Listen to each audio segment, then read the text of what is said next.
Audio 2 पुस्तक जीवन साधना के स्वर्णिम सूत्र, लेखक पंडित श्री राम शर्मा आचार्य।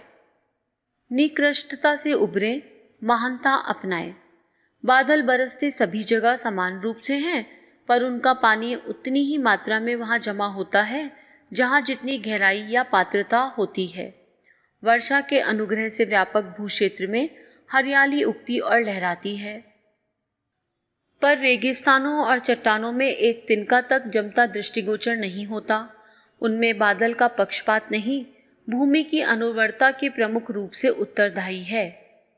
धुलाई के बिना रंगाई निखरती कहाँ है, गलाई के बिना ढलाई किसने कर दिखाई। मल मूत्र से सने बच्चे को माता तभी गोद में उठाती है जब उसे नहला धुलाकर साफ सुथरा बना देती है। मैला गंदला पानी पीने के काम कहाँ आता है, मैले दर्पण में छवि कहाँ दीख पड़ती है। जलते अंगारे पर यदि राख की परत जम जाए तो न उसकी गर्मी का आभास होता न चमक का। बादलों से ढक जाने पर सूर्य चंद्र तक अपना प्रकाश धरती पर नहीं पहुंचा पाते। कुहासा छा जाने पर दिन में भी लगभग रात जैसा अंधेरा हो जाता है। कुछ दूरी की वस्तुएं तक दिखाई नहीं पड़ती। इन्हीं सब उदाहरणों को देखते हुए अनुमान लगाया जा सकता है कि मनुष्य यदि लोभ की हथकड़ियों, मोह की बेड़ियों और अहंकार की जंजीरों में जकड़ा हुआ रहे तो उसकी क्षमताएं नाकारा बनकर रह जाएंगी। बंधुआ मजदूर रस्सी में बंधे पशुओं की तरह बाधित और विवश बने रहते हैं। वे अपने मौलिक पराक्रम गवा बैठते हैं और उसी प्रकार चलने करने के लिए विवश होते हैं जैसा कि बांधने वाला उन्हें चलने के लिए दबाता धमकाता है। कठपुतलियां अपनी मर्जी से ना उठ सकती ना चल सकती, मात्र मदारी ही उन्हें नचाता कुदाता है। कुसंस्कारों और कुप्रचलनों का धूरा दबाव ही मनुष्य के मौलिक चिंतन का सही मार्ग अपनाने में भारी अवरोध बनकर खड़ा हो जाता है और उत्कृष्टता की दिशा में सहज संभव हो सकने वाली प्रगति बुरी तरह अवरुद्ध होकर रह जाती है। अंतरात्मा ऊंचा उठने के लिए कहती है और सिर पर छाया हुआ दुष्प्रवृत्तियों का आकाश जितना विस्तृत नरक नीचे गिरने को बाधित करता है।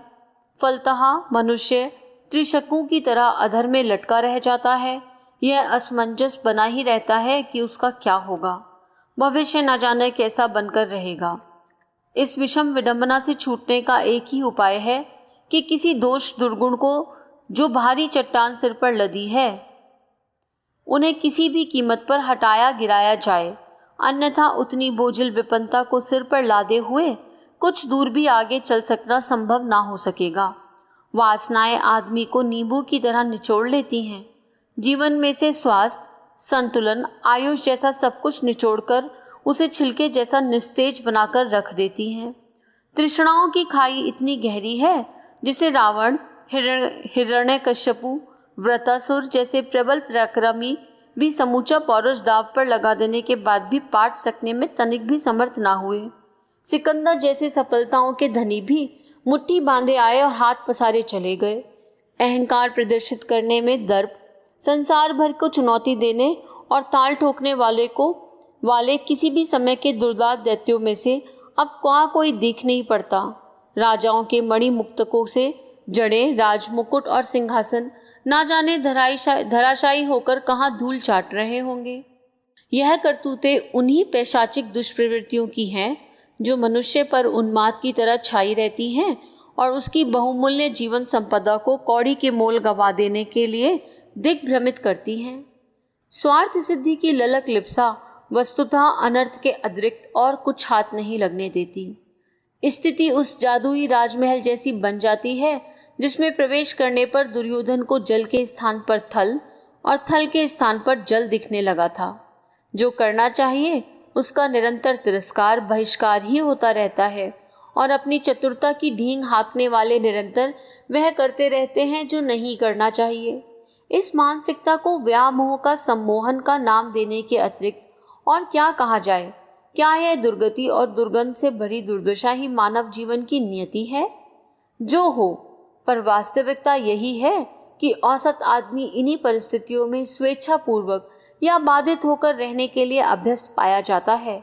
हानि को लाभ और लाभ को हानि समझने वालों के हाथों वैसी ही दुर्गति लग सकती है जैसी कि अधिकांश लोगों के गले बंधी और छाती पर चढ़ी दिखाई देती है। अचंभा यही है कि सड़े नालों में पलने और बढ़ने वाले कीड़े अपनी स्थिति की दयनीयता का अनुभव कर नहीं पाते। उनसे किसी प्रकार छुटकारा पाकर इतनी भी नहीं सोच जुटा नहीं पाते कि यदि कीड़े की ही स्थिति में रहना था तो फूलों पर उड़ने वाली तितलियों की तरह आकर्षक होने के सुयोग को चाहने और पाने के लिए तो मानस बनाया जाए। जब आकांक्षा तक मर गई तो उत्कर्ष की पक्षधर हलचलें भी कहाँ से कैसे उभर जाएंगी। मानव जीवन का परम पुरुषार्थ, सर्वोच्च स्तर का सौभाग्य एक ही है कि वह अपनी निकृष्ट मानसिकता से त्राण पाए, भ्रष्ट चिंतन और दुष्ट आचरण वाले स्वभाव अभ्यास को और अधिक गहन करते रहने से स्पष्ट इनकार कर दे। भूल समझ में आने पर उल्टे पैरों लौट पड़ने में कोई बुराई नहीं। गिनती गिनना भूल जाने पर दोबारा नए सिरे से गिनना आरंभ करने में किसी समझदार को संकोच नहीं करना चाहिए। जीवन सच्चे अर्थों में धरती पर रहने वाला देवता है। नर कीटक, नर पशु, नर पिशाच जैसी स्थिति तो उसने अपनी मर्जी से स्वीकार की। यदि वह कायाकल्प जैसे परिवर्तन की बात सोच सके तो उसे नर नारायण महामानव बनने में भी देर न लगेगी। आखिर वह है तो ऋषियों, तपस्वियों, मनस्वियों और मनीषियों का वंशधर ही। अध्याय 2, धर्म धारणा की व्यवहारिकता। शांति के साधारण समय में सैनिकों के अस्त्र शस्त्र मालखाने में जमा रहते हैं, पर जब युद्ध सिर पर आ जाता है तो उन्हें निकालकर दुरुस्त एवं प्रयुक्त किया जाता है। तलवारों पर नए सिरे से धारें धरी जाती हैं।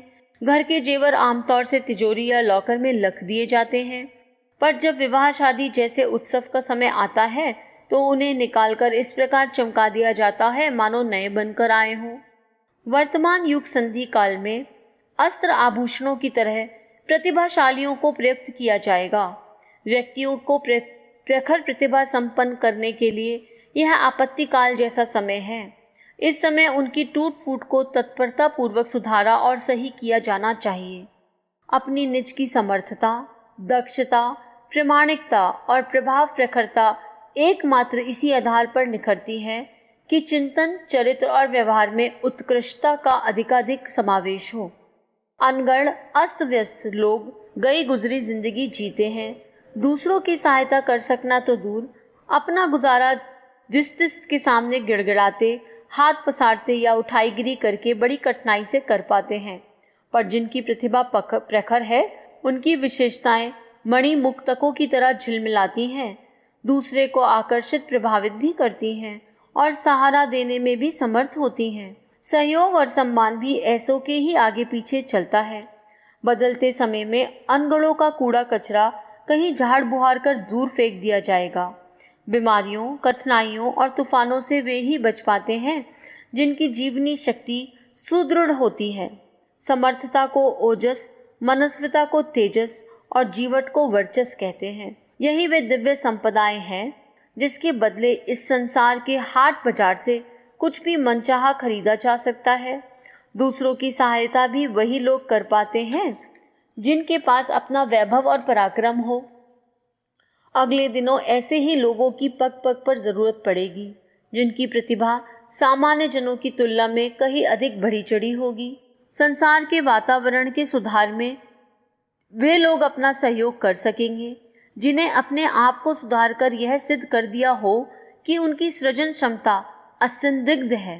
परिस्थितियों की विपन्नता को देखते हुए उन्हें सुधारे जाने की नितांत आवश्यकता है, पर इस अति कठिन कार्य को वे ही कर सकेंगे जो अपने व्यक्तित्व को परिष्कृत कर यह सिद्ध कर दें कि वे आड़े समय में कुछ महत्वपूर्ण भूमिका निभा सकने में सफल हो सकते हैं।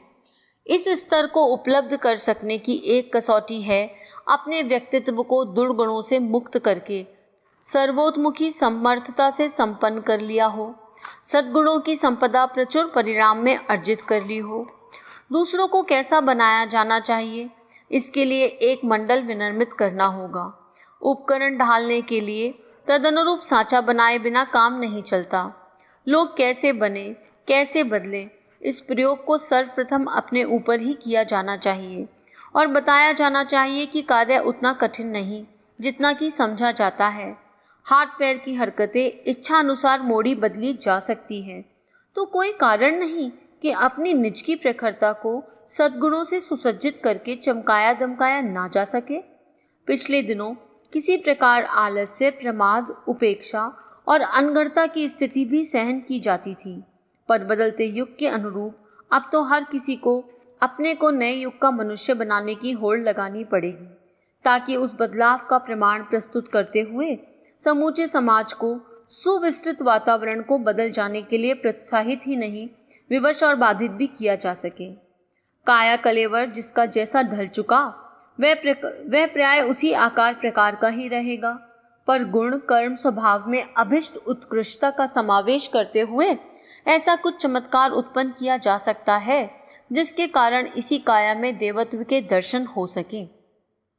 देवी देवताओं की कमी नहीं है, उन सब की पूजा उपासना के लिए अपने अपने महात्म्य बताए गए हैं, किंतु परीक्षा की कसौटी पर वह प्रतिपादन कदाचित ही खरा उतरता है। भक्तजन प्राय निराशा व्यक्त करते और असफलता के इस समूचे परिकर को ही कोसते देखे गए हैं। अपवाद स्वरूप ही किसी अंधे के हाथ बटेर लग पाती है, परंतु एक देवता ऐसा भी है जिसकी समुचित साधना करने पर सत्परिणाम हाथों हाथ नगद धर्म की तरह उपलब्ध होते देखे जा सकते हैं। वह देवता है जीवन। इसका सुधरा हुआ स्वरूप ही कल्प वृक्ष है। अपनी रिद्धि सिद्धियों से भरा भंडार लोग जाने क्यों नहीं खोजते खोलते, और ना जाने क्या कारण है कि घड़े में ऊंट खोजते फिरते हैं। अच्छा होता आत्मविश्वास जगाया गया होता और अपने को परिष्कृत कर लेने भर से हस्तगत हो सकने वाली संपदाओं और विभूतियों पर विश्वास किया गया होता। प्राचीन काल में सभी बच्चे स्वस्थ पैदा होते थे, तब उनको थोड़े से बड़े होते ही अखाड़ों में कड़ी कसरतें करने के लिए भेज दिया जाता था, पर अब स्थिति बदल गई। अपंग, रुग्ण और दुर्बल पीढ़ी को अखाड़े नहीं भेजा जा सकता। उन्हें स्वास्थ्य रक्षा के सामान्य से नियमों से ही अवगत अभ्यस्त कराना पर्याप्त होगा। आत्मबल जिसमें सभी बलों का सह समावेश हो जाता है, उसकी उपलब्धि के लिए आध्यात्मिक प्रयोग अभ्यास करने होते हैं। प्राचीन काल में तो तप, साधना और योगा अभ्यासों से आरंभ होती थी, पर अब तो व्यक्तित्व की दृष्टि से विकृत पीढ़ी को अध्यात्म की आरंभिक साधनाएं करवाना ही पर्याप्त होगा। हाई स्कूल पास करने से पहले ही कॉलेज की योजना बनाना व्यर्थ है। सभी को प्रणाम।